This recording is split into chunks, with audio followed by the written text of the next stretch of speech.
Hi everybody, Joker Plays here, and welcome back to my newest video. In this video we're going to be going over what I call the Lunar Lander. It's a combination of three different ones, bases being different, and it's only based on what pieces you may have available to you. But this thing flies really easy, lands on top of mountainsides very easily, and it's very good to maneuver. So I wanted to share this with you all so that you can use it in your worlds as well.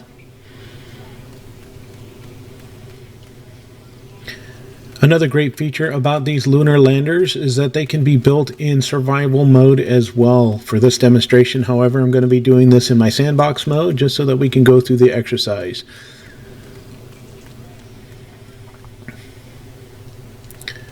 For this particular version of the lunar lander, this uses the seaworthy floor that comes with Lockheed's Lighthouse.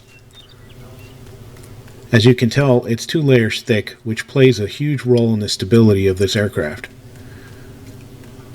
It also gives it a nice gray round look, which I like as well.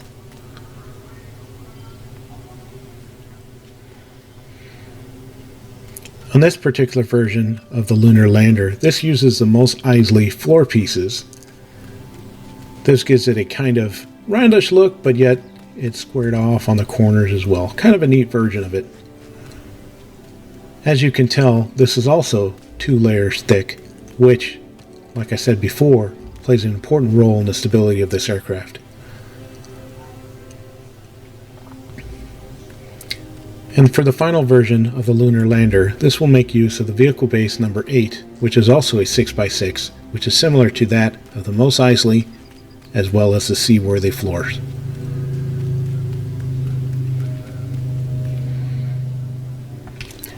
To begin this build, we're going to use a small car jack.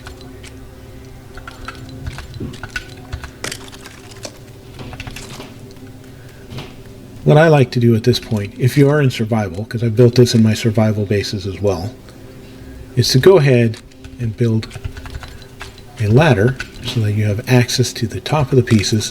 I typically center mine right about here. For this version, I'm going to go ahead and construct the one that's in the middle there using the Mos Eisley pieces.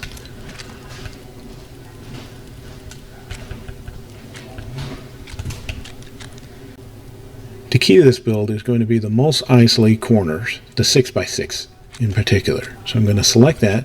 You see we have a choice of an 8x8, but I'm going to use a 6x6. And what you want to do is place it right there on that corner, flip it, same thing, flip it, same thing, flip it,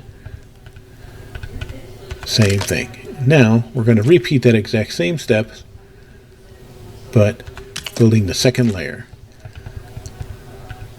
And the key reason behind the second layer has everything to do with weight distribution of this aircraft. Okay, from here the next step is going to be to put our seat down. You can choose any seat you want, but I typically use medium driver seat. You're going to want to go ahead and center that. Prior to putting any tires there on the bottom, what you're going to want to do is build the top sections first. If you were to put the tires first and then build the top sections, you'll see that the tires turn red and will not allow you to construct them. The next step you're going to want to do is place a half wall. In my case, I'm going to use the Castle half wall number 1. I'm going to center that on the platform and have it 1 stud away from the seat either direction. This means that when I sit, I will be okay. For the purposes of this demonstration, I'm going to go ahead and select a rustic thin floor number 3 so that this is one of the free pieces that you can use. I'm going to center that across the top and 1 stud over so that I can place one and stack it on top. This is going to create the foundation that we will use for our thrusters and chest. Now from here, this is where you're going to place a chest of your choosing. In my particular case, I find that this chest is the best in terms of resources and easy to gather stuff for your particular base.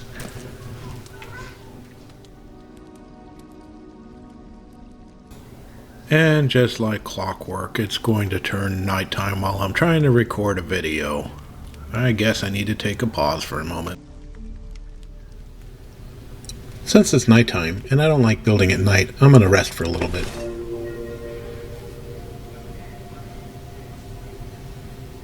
What?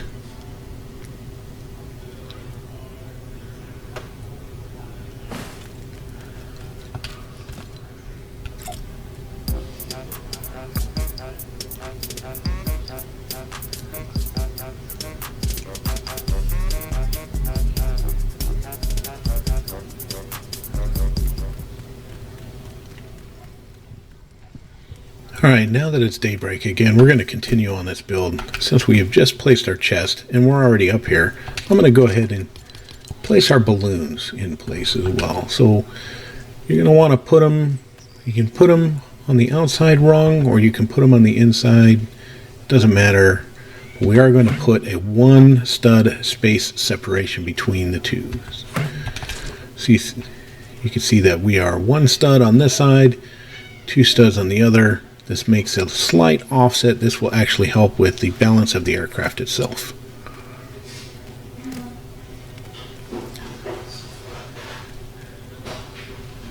The next step I like to do is go ahead and start loading the thrusters.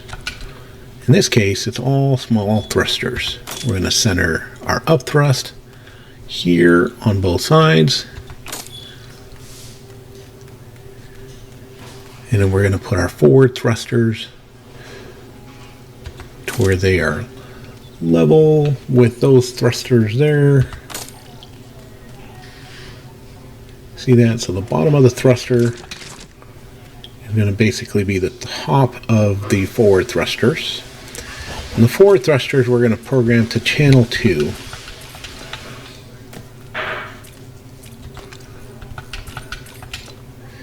Now from here, we're going to put thrusters to turn this thing, and the way this one works, it's going to turn in one direction. So we're going to go ahead and set this one straight, and we're going to choose what direction we want it to turn. This way to turn left, this way to turn right. So in my case, I think I'm going to keep this to turn left. And those thrusters are going to be programmed for channel 1.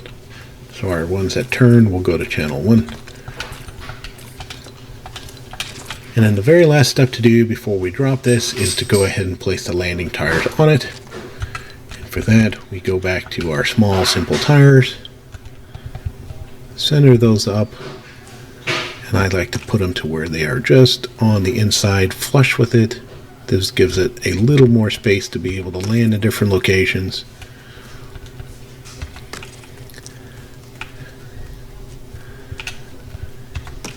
And that is it, folks. Our lunar lander is complete, ready to go. So we remove our jack and it is set. Now, if you are experiencing a visual bug like this is, the next step is to do what we all do, which is to go ahead, log out, and come right back in. And just like that, once we log back in, our lunar lander is correct, and we know the thrusters are also going to work appropriately as well.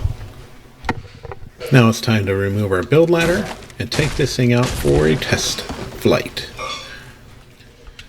So channel number 3 is going to take us straight up. If we pause it, you'll see we'll land straight back down. That tells you just how well this thing is balanced. Comes down to a nice soft descent. So if we go straight up, that's channel number 3. We will pause and then we'll begin to move forward. And we fly very, very easy. It just kind of glides across. Pause flight. If we want to go up higher, we're good. The one nice thing is if you're in forward motion and you hit your thruster to go up, you will stall and stop exactly where you are at. And that's one of the great features of this particular aircraft. So now we're going to go attempt to land on a rock up there. So we're going to go up, we're going to turn in the direction we want to travel in, and go ahead and fly once again. And I'll show you the stall feature, which is a very, very neat part of this particular aircraft. That's why I call it the lunar lander. Plus it glides down very, very smooth. You see, I'm flying in, and then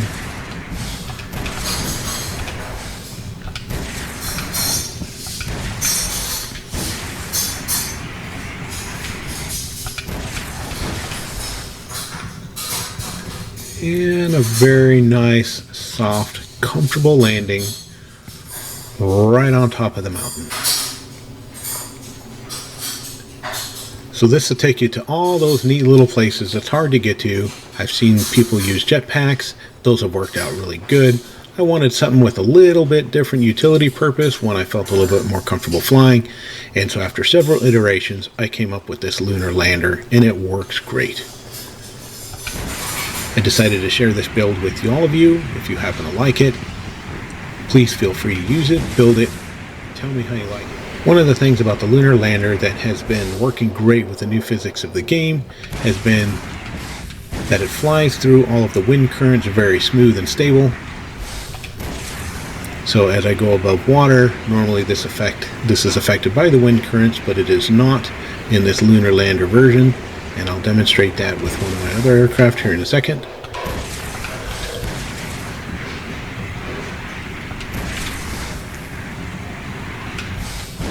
So I'm going to bring this in for a landing.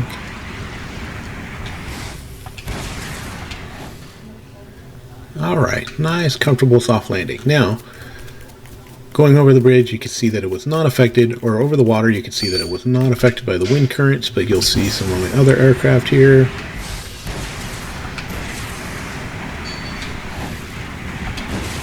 This was a very balanced aircraft, but as time progressed,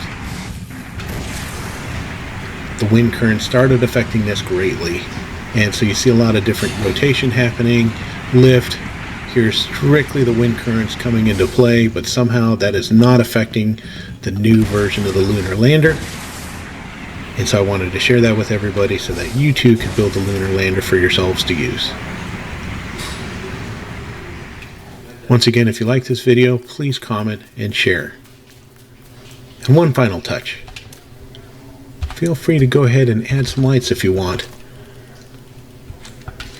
That's something that I did on my survival world, but I have not done it on this aircraft. And you are all set.